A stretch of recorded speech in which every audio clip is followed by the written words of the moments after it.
प्राचीन समय में विद्यार्थी गुरुकुल में रहकर ही पढ़ा करते थे। बच्चे को शिक्षा ग्रहण करने के लिए गुरुकुल में भेजा जाता था। बच्चे गुरुकुल में गुरु के सानिध्य में आश्रम की देखभाल किया करते थे और अध्ययन भी किया करते थे। वरदराज को भी सभी की तरह गुरुकुल भेज दिया गया। वहां आश्रम में अपने साथियों के साथ घुलने मिलने लगा, लेकिन वह पढ़ने में बहुत ही कमजोर था।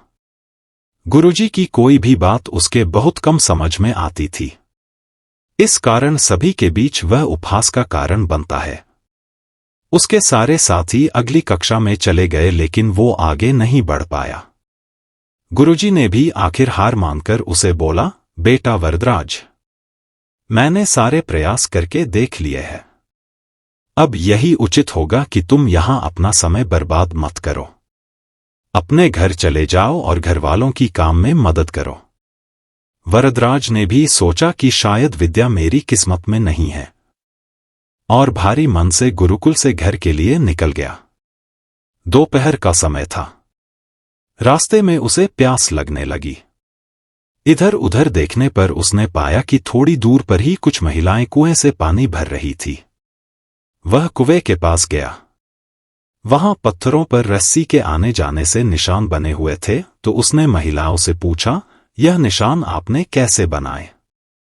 तो एक महिला ने जवाब दिया, बेटे, यह निशान हमने नहीं बनाए।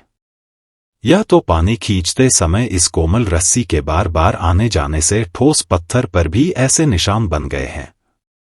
वरदराज सोच में पड़ गया। उसने विचार किया कि जब एक कोमल से रस्सी के बार बार आने जाने से एक ठोस पत्थर पर गहरे निशान बन सकते हैं, तो निरंतर अभ्यास से मैं विद्या ग्रहण क्यों नहीं कर सकता। वरदराज ढेर सारे उत्साह के साथ वापस गुरुकुल आया और अथक कड़ी मेहनत की।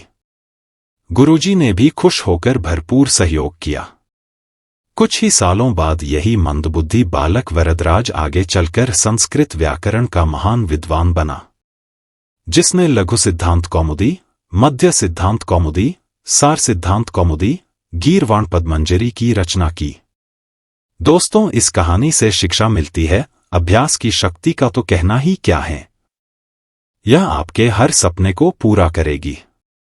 अभ्यास बहुत जरूरी है, चाहे वो खेल में हो या पढ़ाई में या किसी और चीज में।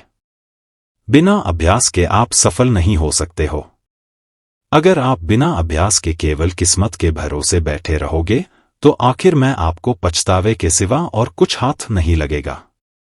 इसलिए अभ्यास के साथ धैर्य, परिश्रम और लगन रखकर आप अपनी मंजिल को पाने के लिए जुट जाए। ऐसी ही ज्ञानवर्धक कहानियां सुनने के लिए वीडियो को लाइक जरूर करें और आपके अपने इस चैनल को सब्सक्राइब करें।